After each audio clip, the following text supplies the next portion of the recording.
Hello everyone, this is Mayank Sharma. I welcome you all to my channel Study Planet. So in today's video, I shall be talking about contrast based literary devices, जिसमें हम पढ़ेंगे antithesis को, oxymoron, paradox and irony.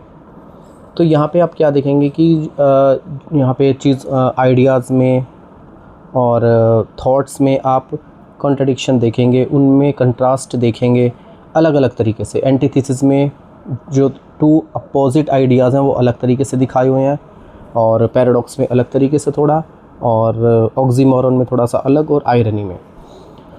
तो इनका जो base बनता है वो कंट्रास्ट ही दिखाएगा दोनों चीज़ों में ये। तो फर्स्ट है हमारे पास एंटीथेसिस। अब एंटीथेसिस होता क्या है? Antithesis is a figure of speech that juxtaposes का मतलब होता है किसी चीज़ को मिक्स कर देना, juxtapose to mix something, to contrasting और opposing ideas within a balanced grammatical structure. यहाँ पर आपको दो आइडियाज़ देखने को मिलेंगे और वो बड़े बैलेंस्ड तरीके से आपके सामने रखे जा रहे हैं। ऑक्सीमोरॉन में इससे थोड़ा सा अलग होगा, वो हम बाद में पढ़ेंगे। पहले इसको देख लेते हैं। जो मैंने एग्जांपल लिया है, क्लासिक एग्जांपल है चार्ल्स डिकिंस का जो नावल है a tale of two cities. उनकी उस नावल की ओपनिंग लाइन्स हैं ये: it was the best of time, it was the worst of times, it was the age of wisdom, it was the age of foolishness. अब ये देखो कितने सारे कॉन्ट्राडिक्टरी टर्म्स यहाँ पे यूज़ हो रही हैं। बेस्ट, वर्स्ट दोनों एक दूसरे के अपोजिट हैं। विजडम और फुलिशनेस ये दोनों एक दूसरे के अपोजिट हैं। उस वक्त सोसाइटी में एक तरफ प्रोग्रेस भी थी, वहाँ पे प्रोस्पेरिटी, होप, ये सक्सेस थी लोगों के लिए, और दूसरी तरफ गरीबी भी थी, इनजस्टिस था, एक्सप्लॉयटेशन ऑफ ये कि लेबर क्लास, जो चार्ल्स डिकिंस के नॉवेल्स की मेन बेस बना रहता है, कि हमेशा एक मेन बेस होता है।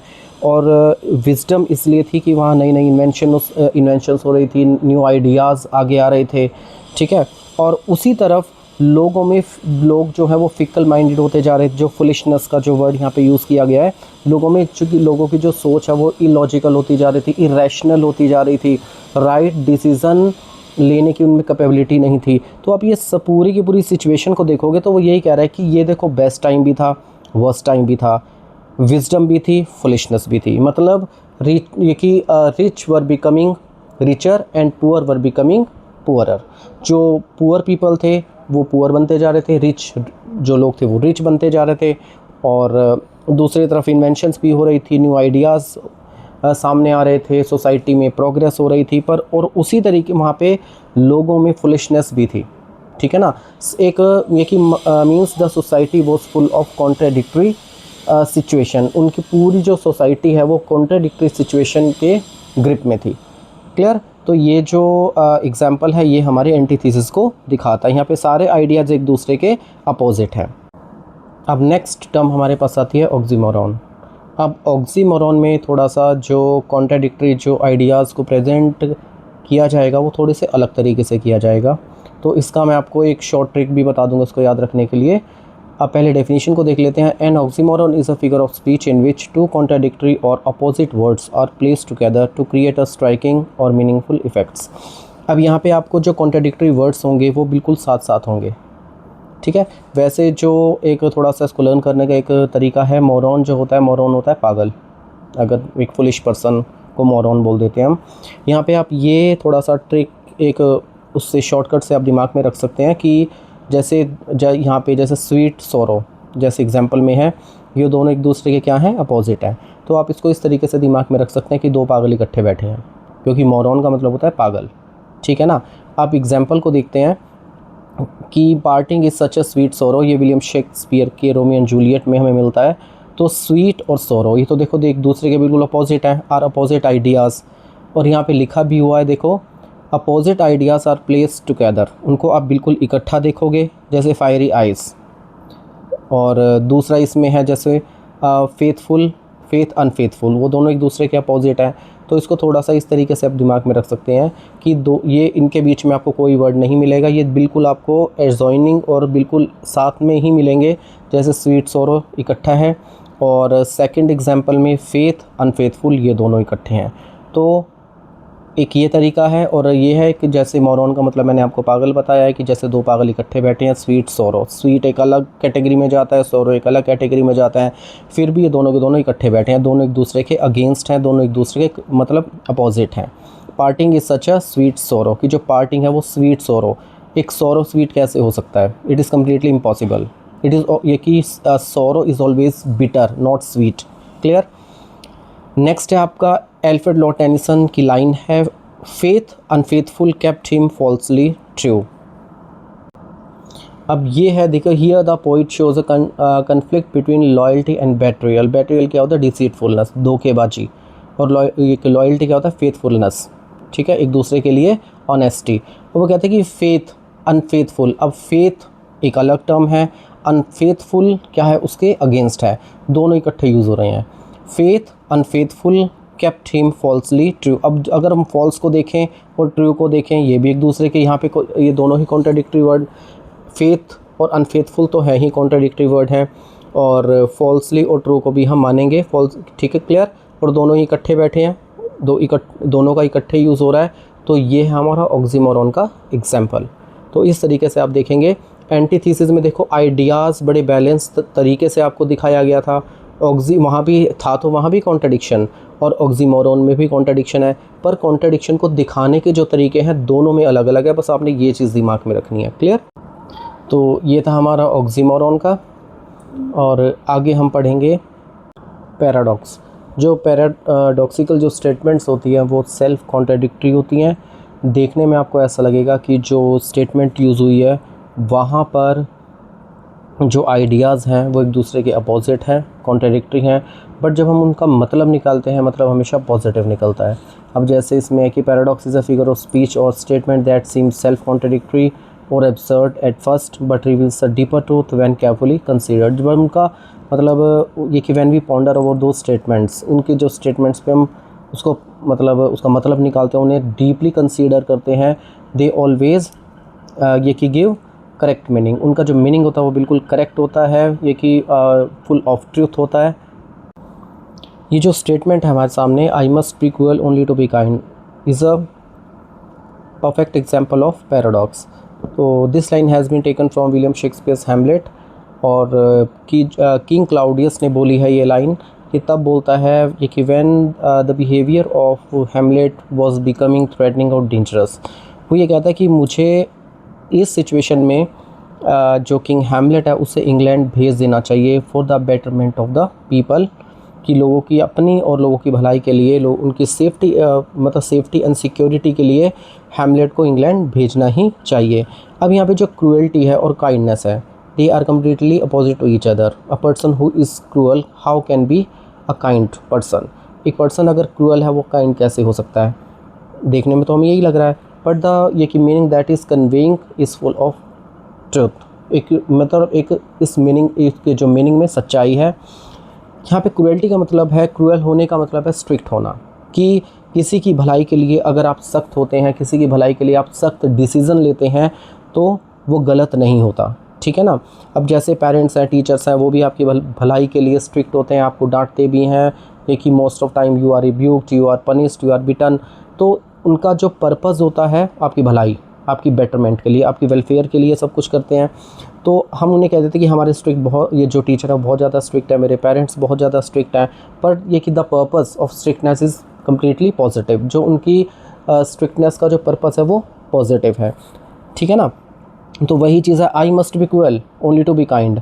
भलाई के लिए मुझे क्रूअल होना पड़ेगा, मुझे सख्त होना पड़ेगा। यहाँ पे जो किंग क्लाउडियस है वो यही बात कह रहा है कि अगर मैं अब सख्त नहीं हुआ तो definitely we will be facing painful situation in future. हम अगर मैंने अब ये डिसीज़न नहीं लिया, अगर मैं क्रूअल नहीं हुआ, अगर मैं सख्त नहीं हुआ इस सिचुएशन को लेके, तो जो हमारा जो इसका जो आने वाली सिचुएशन होगी वो बहुत ज़्यादा हमारे लिए पेनफुल होगी। तो ये होता है पैराडॉक्सिकल स्टेटमेंट। देखने में वो आपको पॉजिटिव लगेगा, वहाँ पे जो उसका जो टर्म्स यूज़ हो रही हैं आपको कॉन्ट्राडिक्टरी लगेंगी, बट जो उनका मीनिंग निकालोगे, मीनिंग हमेशा उसका पॉजिटिव होता है, सही होता है। अब नेक्स्ट जो हमारी टर्म है वो है आयरनी, जिसे आप हिंदी में कहते हैं विडंबना। क्लियर। तो ये जो यहाँ इस जो लिटरेरी डिवाइस में हम क्या देखते हैं कि ये देखिए, in which the real meaning is opposite to what is said और एक्सपेक्टेड। जो सोचा जाता है, जिस चीज़ को एक्सपेक्ट किया जाता है, वो चीज़ आपसे बिल्कुल अपोजिट होती है, ठीक है ना। जो आप सोच रहे हैं और जो उसका मतलब जो वो रियली हैपन होगी, it will be completely different, बिल्कुल अलग। आपको मतलब सोचने में, मतलब यहाँ पे जो आप इमेजिन कर रहे हैं और जो वो चीज़ एक्चुअल में हो रही है, वहाँ पे आपको डिफरेंस देखने को मिलेगा। अब ये जो मैंने एग्जांपल लिया है यहाँ पे एस टी कॉलरिज की जो poem the rhyme of the ancient mariner, वहाँ से लिया है। तो अभी मैंने जो आपको पिछली वीडियो में पढ़ाया था रिपीटिशन, उसमें भी मैंने यही जो एग्जांपल लिया था। तो वहाँ पे ये रिपीटिशन का रोल प्ले कर रहा था, यहाँ पे ये आयरनी का रोल प्ले कर रहा है। वो ये कह रहे हैं कि water water everywhere nor any drop to drink. वो कहते हैं कि यहाँ पे पानी तो देखने को तो पानी बहुत है, पर पानी पीने के लिए नहीं है। मतलब व्हाट इज़ ये कि ये सिचुएशनल आयरनी है कि जो देखा जा रहा है but the reality is completely different, कि देखा कुछ जा रहा है और उसकी रियलिटी कुछ और है, ठीक है ना।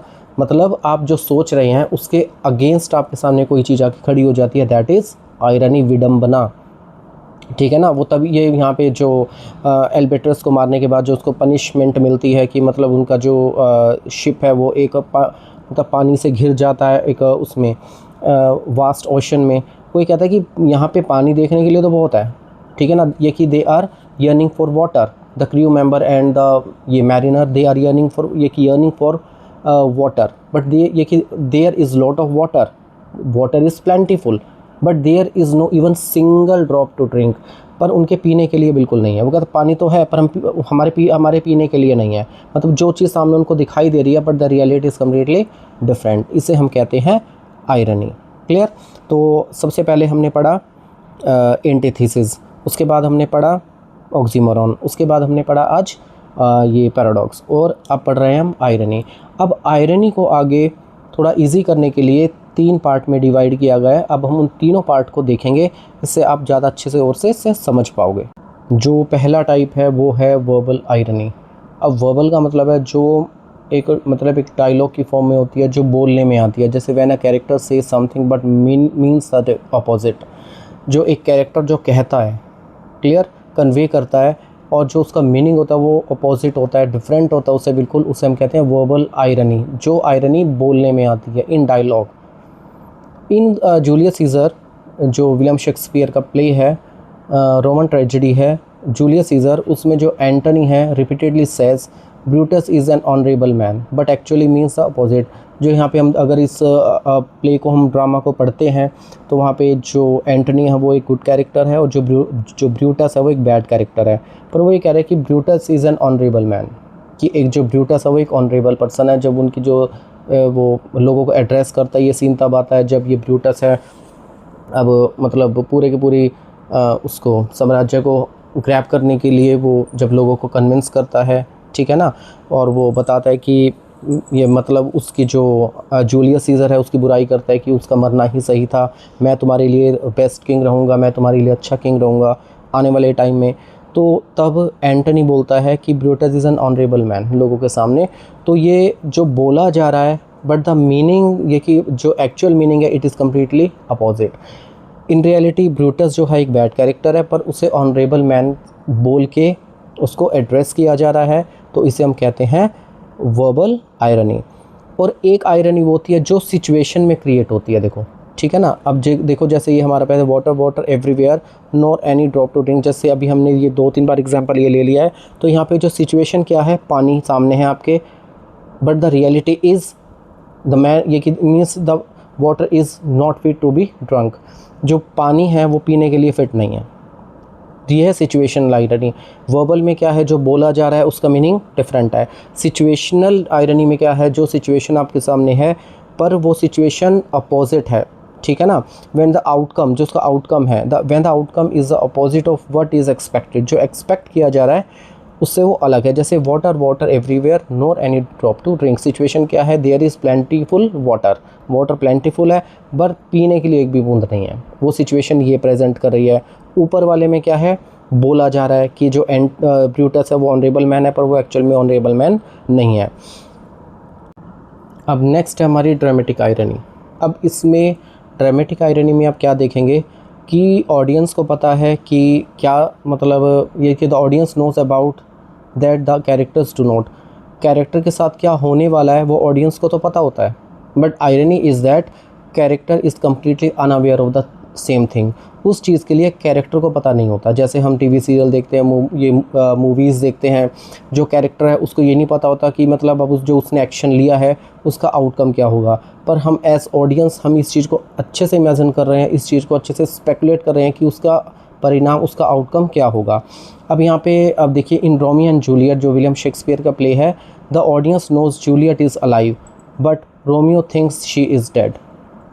ठीक है ना, कि जो कैरेक्टर है उसको पता ही नहीं है, पर ऑडियंस को पता है कि सच्चाई क्या है, और कैरेक्टर को वो चीज़ नहीं पता। तो हमने जो आयरनी के 3 पार्ट पढ़े हैं, पहले तो वर्बल है, उसके बाद सिचुएशनल है। वर्बल क्या होती है, जो हमारी बातचीत में हम उसका यूज़ करते हैं। उसके बाद सिचुएशन, जो सिचुएशनल आयरनी है वो सिचुएशन पे बेस्ड होती है कि आपको जो सामने सिचुएशन दिखाई दे रही है, पर जो उस सिचुएशन का आउटकम है वो जो रियलिटी है, इट इज़ कम्प्लीटली डिफरेंट।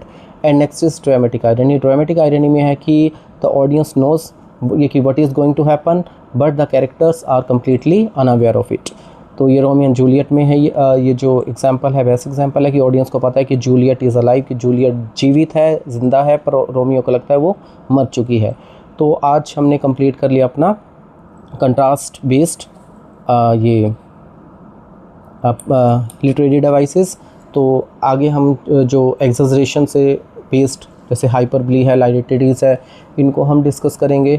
तो अगर आपको ये वीडियो अच्छी लगी हो तो इसको सपोर्ट कीजिए और सब्सक्राइब कीजिए और अपना फीडबैक देना मत भूलिए। Thank you.